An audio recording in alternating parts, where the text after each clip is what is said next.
From translation, Net New English Translation. This 22nd day of the year. Today we are reading passages Exodus 13 to 15. Exodus chapter 13, verses 1 to 22. The Lord said to Moses, "Consecrate to me every firstborn male. The first offspring of every womb among the Israelites belongs to me, both of humans and of animals." So Moses said to the people, "Remember this day on which you came out from Egypt, from the house of slavery, because the Lord brought you out from there with a mighty hand. Nothing leavened shall be eaten. Today in the month of Abib you are going out. When the Lord brings you to the land of the Canaanites, the Hittites, the Amorites, the Hivites, and the Jebusites, which he swore to your ancestors to give you, a land flowing with milk and honey, you must perform this ritual in this month. For 7 days you must eat bread made without yeast. On the 7th day there will be a festival to the Lord. For 7 days you must eat bread made without yeast, and on the 7th day there will be a festival to the Lord. You must eat bread without yeast for 7 days. Surely on the first day you must put away yeast from your houses, for if anyone eats what is leavened from the first day until the 7th day, that person will be cut off from Israel. You are to tell your son on that day, 'It is because of what the Lord did for me when I came out of Egypt.' It will be a sign for you on your hand and a memorial on your forehead, so that the law of the Lord may be in your mouth, for with a mighty hand the Lord brought you out of Egypt. You must keep this ordinance at its appointed time from year to year. When the Lord brings you to the land of the Canaanites, as he swore to you and your ancestors, and gives it to you, you must set apart to the Lord all the firstborn males of your livestock.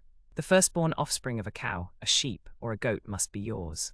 The firstborn of a donkey you may redeem with a lamb, but if you do not redeem it, you must break its neck. You must redeem all the firstborn of your sons. No one is to appear before me empty-handed. You must observe the feast of unleavened bread, for on this very day I brought your regiments out of the land of Egypt. You must observe this day throughout your generations as a perpetual ordinance. In the future, when your son asks you, 'What does this mean?' you will tell him, 'With a mighty hand the Lord brought us out of Egypt, from the house of slavery. When Pharaoh stubbornly refused to let us go, the Lord killed all the firstborn males in the land of Egypt, from the firstborn of people to the firstborn of animals. That is why I sacrifice to the Lord the first male offspring of every womb and redeem all the firstborn sons of my sons. So it will be as a sign on your hand and as a band on your forehead, for with a mighty hand the Lord brought us out of Egypt.' When Pharaoh let the people go, God did not lead them by the way of the land of the Philistines, although that was near. For God said, 'Lest the people change their minds when they see war and return to Egypt.' So God led the people around by the way of the wilderness toward the Red Sea. And the Israelites went up out of the land of Egypt equipped for battle. Moses took the bones of Joseph with him, because Joseph had made the Israelites solemnly swear, 'God will surely attend to you, and you must carry my bones up from here with you.' They traveled from Sukkot and camped at Etham on the edge of the wilderness. The Lord went before them by day in a pillar of cloud to lead them on the way, and by night in a pillar of fire to give them light, so that they could travel by day and by night. He did not remove the pillar of cloud by day or the pillar of fire by night from before the people.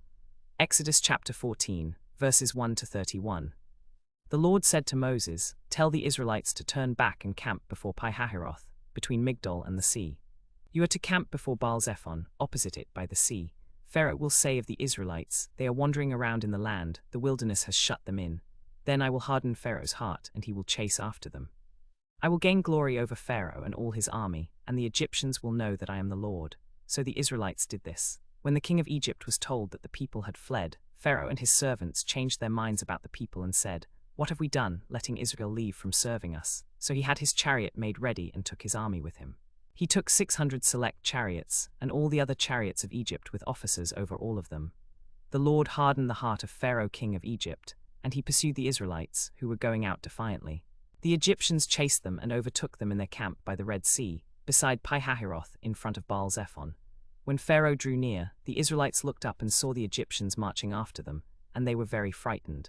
The Israelites cried out to the Lord. They said to Moses, "Was it because there were no grave in Egypt that you have taken us away to die in the wilderness? What have you done to us, bringing us out of Egypt? Is this not what we told you in Egypt? Leave us alone and let us serve the Egyptians. For it would have been better for us to serve the Egyptians than to die in the wilderness." But Moses said to the people, "Do not fear. Stand firm and see the salvation of the Lord that he will accomplish for you today. For the Egyptians whom you have seen today you will never see again. The Lord will fight for you, and you must be still." The Lord said to Moses, "Why do you cry out to me?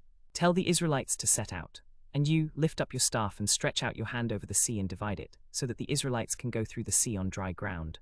And I myself will harden the hearts of the Egyptians so that they will go in after them, and I will gain glory over Pharaoh and all his army, his chariots and his horsemen. The Egyptians will know that I am the Lord when I gain glory over Pharaoh, his chariots and his horsemen. The angel of God, who went before the camp of Israel, moved and went behind them, and the pillar of cloud moved from before them and stood behind them. It came between the Egyptian camp and the Israelite camp. It was a cloud and darkness, but it gave light by night to one camp and darkness to the other camp. Thus the two camps did not come near each other all night. Moses stretched out his hand over the sea, and the Lord drove the sea back by a strong east wind all night and made the sea dry land, so the waters were divided. The Israelites went through the sea on dry ground, with the wall of water to their right and to their left. The Egyptians chased and went in after them into the middle of the sea, all of Pharaoh's horses, his chariots and his horsemen. In the morning watched the Lord in the pillar of fire and cloud, looked down on the Egyptian army, and threw the Egyptian army into panic. He jammed the wheels of their chariots so that they could not move. The Egyptians said, "Let's flee from Israel, because the Lord is fighting for them against the Egyptians." Then the Lord said to Moses, "Stretch out your hand over the sea so that the waters come back on the Egyptians, on their chariots and on their horsemen." So Moses stretched out his hand over the sea, and the sea returned to its normal state when the morning came. The Egyptians were fleeing when the sea returned to its normal state, and the Lord threw the Egyptians into the middle of the sea. The waters returned and covered the chariots and the horsemen.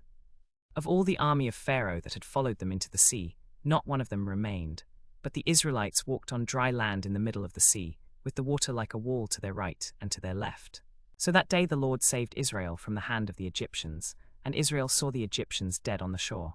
When Israel saw the great power that the Lord used against the Egyptians, they feared the Lord, and they believed in the Lord and in his servant Moses. Exodus chapter 15, verses 1 to 27. Then Moses and the Israelites sang this song to the Lord. "I will sing to the Lord, for he is highly exalted. Both horse and rider he has thrown into the sea. The Lord is my strength and my song, and he has become my salvation. This is my God, and I will praise him, my father's God, and I will exalt him. The Lord is a warrior, the Lord is his name. Pharaoh's chariots and his army he has thrown into the sea, and his chosen captains are drowned in the Red Sea. The floods cover them, they went down into the depths like a stone. Your right hand, O Lord, is majestic in power. Your right hand, O Lord, has shattered the enemy. In the greatness of your majesty you overthrow your adversaries. You send out your fury, it consumes them like stubble. At the blast of your nostrils the waters piled up, the floods stood up like a heap, the deeps congealed in the heart of the sea. The enemy said, I will pursue, I will overtake, I will divide the spoil. My desire shall have its fill of them. I will draw my sword, my hand shall destroy them. You blew with your wind, the sea covered them. They sank like lead in the mighty waters. Who is like you, O Lord, among the gods? Who is like you, majestic in holiness, awesome in glorious deeds, doing wonders? You stretched out your right hand, the earth swallowed them. In your loyal love you led the people whom you redeemed. You guided them in your strength to your holy abode. The peoples heard, they trembled. Pangs seized on the inhabitants of Philistia. Then the chiefs of Edom were dismayed. Trembling seized the leaders of Moab. All the inhabitants of Canaan melted away. Terror and dread fell upon them. Because of the greatness of your arm they were still as stone, until your people, O Lord, passed by, until the people you purchased passed by. You will bring them in and plant them on the mountain of your inheritance, the place, O Lord, that you made for your abode, the sanctuary, O Lord, that your hands have established. The Lord will reign forever and ever. When the horses of Pharaoh went in with his chariots and his horsemen into the sea, the Lord brought back the waters of the sea on them, but the Israelites walked on dry land in the middle of the sea. Then Miriam the prophetess, the sister of Aaron, took a tambourine in her hand, and all the women went out after her with tambourines and dancing. Miriam sang to them, Sing to the Lord, for he is highly exalted. Both horse and rider he has thrown into the sea. So Moses led Israel on from the Red Sea, and they went out into the wilderness of Shur. They traveled 3 days in the wilderness and found no water. When they came to Marah, they could not drink the water at Marah because it was bitter. That is why its name was called Marah. And the people murmured against Moses, saying, What shall we drink? So Moses cried out to the Lord, and the Lord showed him a tree. When Moses threw it into the water became sweet. There the Lord made for them a statute and an ordinance, and there he tested them.